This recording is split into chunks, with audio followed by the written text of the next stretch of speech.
সেদিন ছিল কৌশিকী অমাবস্যা।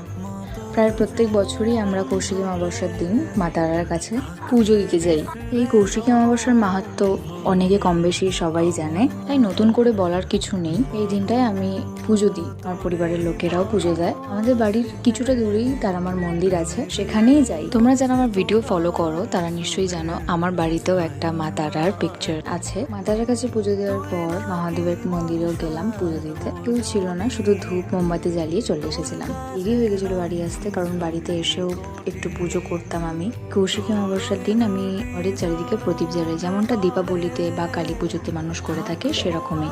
মায়ের জন্য মিষ্টি আর জবা ফুলের মালা এনেছিলাম। মালাটা আমার বড় মায়ের বড় পিকচারটা সেখানেই দেব।